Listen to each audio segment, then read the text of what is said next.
కలం మాది గలం మీది రాయల్ న్యూస్ కి స్వాగతం. నేటి వార్తా విశేష.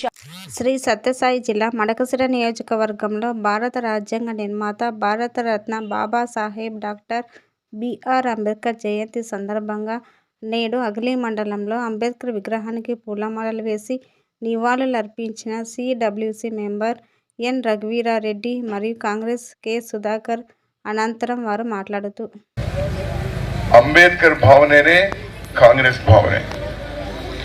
ಕಾಂಗ್ರೆಸ್ ಹೆಂಗ್ ನಡಿಬೇಕು, ಕಾಂಗ್ರೆಸ್ ಈ ದೇಶವನ್ನ ಹೆಂಗ್ ತಕೊಂಡು ಹೋಗ್ಬೇಕು ಅನ್ನೋದು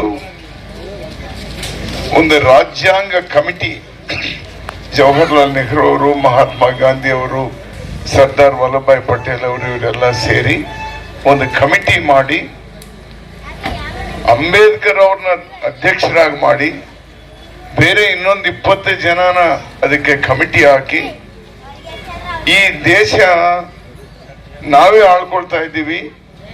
ನಾವು ಯಾವ ವಿಧವಾಗಿ ಸರ್ಕಾರದಿಂದ ಕ್ರಮ ತಗೋಬೇಕು, ರಾಜ್ಯಾಂಗದಲ್ಲಿ ಏನೇನು ನಾವು ಒದಗಿಸ್ಬೇಕು ಅಂತ ಹೇಳಿ ಆ ದಿನ ಮಹಾತ್ಮ ಗಾಂಧಿ ಅವರು ಹೇಳಿರೋದು, ಅಂಬೇಡ್ಕರ್ ಅವರು ಅದನ್ನು ಜಾರಿಗೆ ತಂದಿರೋದು, ಇದೆಲ್ಲ ಒಂದೇ. ಎಲ್ಲರೂ ಒಂದಾಗಬೇಕು. ಕರ್ನಾಟಕದಲ್ಲಿ ಹೇಳ್ತಾರೆ ಎಲ್ಲರೂ ಸಮಾನವಾಗಬೇಕಯ್ಯ ಸರ್ವಜ್ಞ ಅಂತ ಹೇಳಿ, ಹೆಚ್ಚು ಕಮ್ಮಿ ಎಲ್ಲ ಸಮಾನವಾಗಬೇಕು. ಅದೇ ಕಾಂಗ್ರೆಸ್ ಪಾರ್ಟಿ ಯಾವಾಗಲೂ ವಿಶ್ವಾಸ, ಎಲ್ಲರೂ ಒಂದಾಗಬೇಕು. ಕುಲ ಮತ ಇರೋರು ಇಲ್ಲದೆ ಇರೋನು ಕಮ್ಮಿ ದೊಡ್ಡದು ಇರಬೇಡ. ಆ ಪ್ರಯತ್ನ ಒಂದು 100 ವರ್ಷದಿಂದ ನಲಗಿರೋ ಈ ಇಂಡಿಯಾನ ಈ 70 ವರ್ಷದಿಂದ ಎಲ್ಲ ಒಂದು ಲೈನಲ್ಲಿ ತರೋದಕ್ಕೆ ಬಹಳ ಪ್ರಯತ್ನ ನಡೀತಾ ಇದ್ದಾವೆ.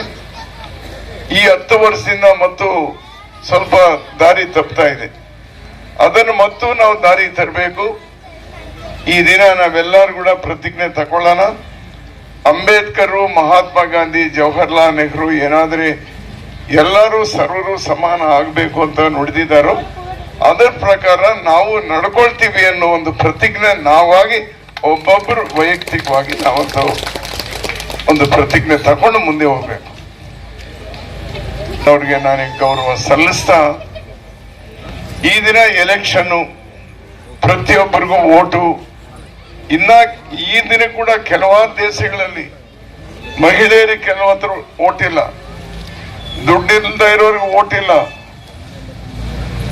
ಕೆಳಮಟ್ಟದ ಇರೋ ವರ್ಗಕ್ಕೆ ಓಟಿಲ್ಲ. ಈ ದಿನ ಕೂಡ ಅಂಥದ್ದು ನಾವು ಸ್ವತಂತ್ರ ಬಂದ ತಕ್ಷಣ ಎಲ್ಲರಿಗೂ ಓಟ್ ಇರಬೇಕು ಅಂತ ಒಂದು ಹಕ್ಕನ್ನ ನೀಡಿದವರು ಡಾಕ್ಟರ್ ಬಿಆರ್ ಅಂಬೇಡ್ಕರ್ ಅವರು. ಅವರು ನಿಂದೊಂದು ಮಾತು ಹೇಳಿದ್ರು, ಓಟು ಅನ್ನೋದು 2 ಕಡೆನೂ ಕೆಲಸ ಮಾಡ್ತೈತೆ. ಅಂದ್ರೆ ಕತ್ತಿಗೆ 2 ಕಡೆನೂ ಪದನೆ ಹಂಗಿರ್ತೈತೋ ಇದಕ್ಕೆ ಹಂಗಿರ್ತೈತೆ. ಓಟು ಅನ್ನೋದು ಸಮಾಜದ ಭವಿಷ್ಯತ್ಗಾಗಿ ಹಾಕೋಬೇಕು, ಸ್ವಾರ್ಥಕ್ಕೋಸ್ಕರ ಅಲ್ಲ, ಅಥವಾ ಸ್ವಪ್ರಯೋಜನಕ್ಕಲ್ಲ, ಅಥವಾ ಓಟ್ ಮಾರ್ಕೊಳ್ಳೋದಲ್ಲ ಅಂತ ಹೇಳಿ ಅವ್ರು ನುಡಿದಿದ್ದಾರೆ. ಅದೇ ಅಂಬೇಡ್ಕರ್ ಅವರು ಹೇಳಿರೋ ದಾರಿನಲ್ಲಿನೇ ಇವತ್ತು ನಾವು ಮಡಕಸಿರದಲ್ಲಿ ಕೂಡ ನಾವು ನಡೀತಾ ಇದ್ದೀವಿ.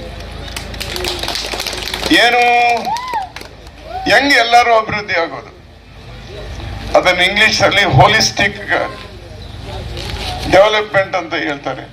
ಅಂದ್ರೆ ಸಮಗ್ರವಾಗಿ ಅಭಿವೃದ್ಧಿ ಹೆಂಗ್ ನಡೆಯೋದು, ನಾನು ಬೆಳೆಯೋದು ನೀವು ಬೆಳೆಯೋದು ಅದಲ್ಲ, ಸಮಗ್ರವಾಗಿ ಹೆಂಗ ಅಭಿವೃದ್ಧಿ ಆಗೋದು.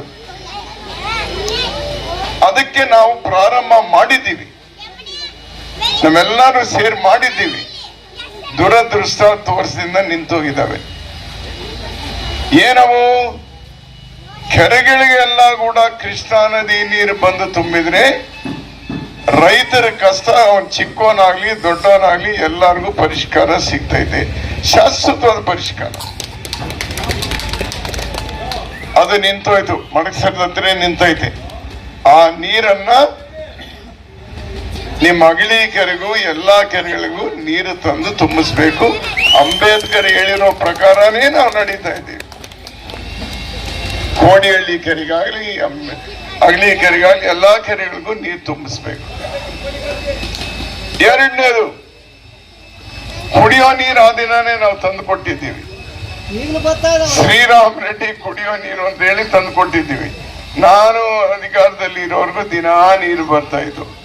ಇವಾಗ 3 ದಿವಸಕ್ಕೋ 4 ದಿವಸಕ್ಕೋ ವಾರಕ್ಕೋ ಅದನ್ನ ಪ್ರತಿದಿನ ಪ್ರತಿ ಊರಿಗೂ ಪ್ರತಿ ಮನೆಗೂ ನಲ್ಲಿ ಹಾಕ್ಸಿ ನೀರು ಕೊಡಬೇಕು ಅನ್ನೋದು ನಾವು ಈ ದಿನ ಪ್ರಯತ್ನ ಮಾಡ್ತಿದ್ದೀವಿ.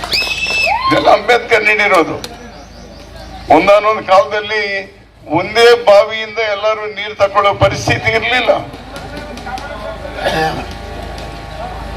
ಈ ದಿನ ಆ ನೀರು ಒಬ್ಬರು ಬಜಾರ್ನಲ್ಲಿ ತಗೋಬೇಕು, ಒಬ್ಬನ ಮನೆಯಲ್ಲಿ ಟ್ಯಾಂಕ್ ಇರ್ತೈತೆ, ಅದೇನೋ ಸಂಪ್ ಇರ್ತೈತೆ.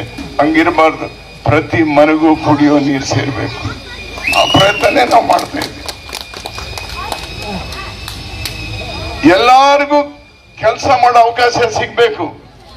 ಸೋನಿಯಾ ಗಾಂಧಿ ಅವ್ರು ಮಾಡಿಕೊಟ್ರದು ಏನು ಉಪಾಧಿ ಕೆಲಸ ಅಂತ ಹೇಳಿ. ಓದ್ಕೊಂಡಿರೋ ಹುಡುಗರ ಪರಿಸ್ಥಿತಿ ಏನು? ಆದ್ರಿಂದಾನೇ ನಾವು ಪ್ರಾರಂಭ ಮಾಡಿದ್ವಿ. ಮಡಕಸಿರಿನಲ್ಲಿ 1600 ಎಕರೆ ಜಮೀನ್ ತಕೊಂಡು ಅಲ್ಲಿ ಫ್ಯಾಕ್ಟ್ರಿ ತಂದು ಎಲ್ಲಾ ಮಕ್ಕಳಿಗೂ ಉದ್ಯೋಗ ಕೊಡಿಸ್ಬೇಕು ಅಂತ ನಾವು ಪ್ರಯತ್ನ ಮಾಡಿದ್ವಿ.